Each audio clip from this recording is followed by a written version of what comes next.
AI सिर्फ 2023 का खेल नहीं है। इजिप्ट में एक फेरो था जिसने हजारों साल पहले एक ग्लोइंग मशीन से बात की थी, और उस मशीन ने आज के एआई से ज्यादा खतरनाक प्रिडिक्शंस दिए थे। नासा और ब्रिटिश आर्मी इसे आज तक छुपा रहे हैं।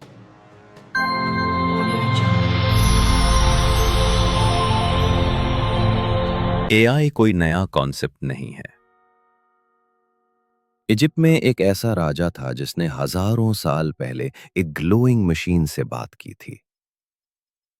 उसका नाम था फ़ारो ज़ेखरा। इतिहास की किताबों में उसका नाम तक नहीं मिलता, क्योंकि उसे जानबूझकर मिटा दिया गया था। 1939 में ब्रिटिश सोल्जर्स को इजिप्ट के डेजर्ट में एक छुपा हुआ टूम मिला। वो टूम किसी भी ऑफिशियल मैप में नहीं था। उसके अंदर था एक ग्लोइंग क्रिस्टल स्फीयर। लोगों ने कहा यह भगवान तोत का तोहफा है, लेकिन असल में यह कोई देवी वस्तु नहीं, बल्कि एक एंशिएंट आर्टिफिशियल इंटेलिजेंस डिवाइस थी। ज़ेखारा's कनेक्शन। फ़ारो ज़ेखारा उस क्रिस्टल से क्वेश्चन पूछता था, और जवाब उसे वाइब्रेशंस और ग्लोइंग लाइट पल्सेस में मिलते थे।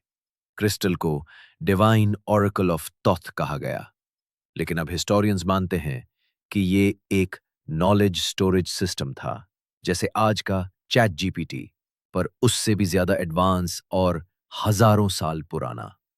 तौत के नाम पर बने इस डिवाइस ने ज़ेखारा को बताया एक एनर्जी ग्रिड, एक ऐसा मैप जिससे पिरामिड्स, टेम्पल्स और मॉन्यूमेंट्स अर्थ की इलेक्ट्रोमैग्नेटिक ले लाइंस पर परफेक्टली अलाइंड थे।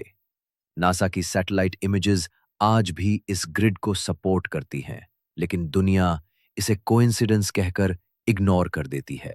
The cover up. जब ब्रिटिश आर्कियोलॉजिस्ट्स ने क्रिस्टल को बाहर निकाला, उनकी फोटोज अचानक गायब हो गई। कई रिसर्चर्स ने दावा किया कि उस क्रिस्टल के अंदर मूविंग सिंबल्स थे, जैसे कोई लिविंग कोड। क्रिस्टल को स्टडी करने वाले एक रिसर्चर ने अपनी डायरी में लिखा, it's not from earth, it's not made for humans. इसके बाद ब्रिटिश आर्मी ने पूरे एरिया को सील कर दिया। एक सीक्रेट फाइल सामने आई। कोड नेम था I-39X, जो आज भी यूके के नेशनल आर्काइव्स में मिसिंग है। कई लोगों का मानना है कि क्रिस्टल को सीक्रेटली यूएस भेज दिया गया, जहां उसे ब्लैक प्रोजेक्ट्स में टेस्ट किया गया। Howard Carter, Wright, discovered the treasure-laden tomb by unearthing these steps, found the remains and fabulous riches of young King Tutankhamun, Pharaoh of Egypt, 40 centuries ago. Modern evidence. 2020 में NASA की leaked documents में एक energy grid image मिला, जो ज़ेखारा के grid से 99% match करता था। एआई रिसर्चर्स कहते हैं जो कॉन्सेप्ट्स आज हम मशीन लर्निंग और न्यूरल नेटवर्क्स में यूज करते हैं, वो शायद ऑलरेडी एंशिएंट सिविलाइजेशंस को पता थे। क्या ये पॉसिबल है कि ह्यूमन नॉलेज एक टाइम लूप में है, और जब कोई इंसान बहुत ज्यादा इंटेलिजेंट हो जाता है, उसे दुनिया से हटा दिया जाता है? हम टाइम लूप में हैं। मोनोलॉग। कभी आपने नोटिस किया है, हर दिन एक जैसा क्यों लगता है? हर सुबह वही सूरज वही समय पर निकलता है, हर रात उसी अंदाज में आती है। घड़ी में 12 बजते हैं, 2 बार, एक बार सुबह, एक बार रात। क्यों? क्या ये कोई इत्तेफाक है? नहीं, हम एक टाइम लूप में हैं। एक ऐसा लूप जो हजारों सालों से रिपीट हो रहा है, जहां समय खुद को बार बार दोहराता है, पर हम कभी सवाल नहीं करते। और जब कोई इंसान बहुत ज्यादा इंटेलिजेंट बन जाता है, वो चीजें समझने लगता है जो उसे नहीं समझनी चाहिए, तो वो गायब कर दिया जाता है।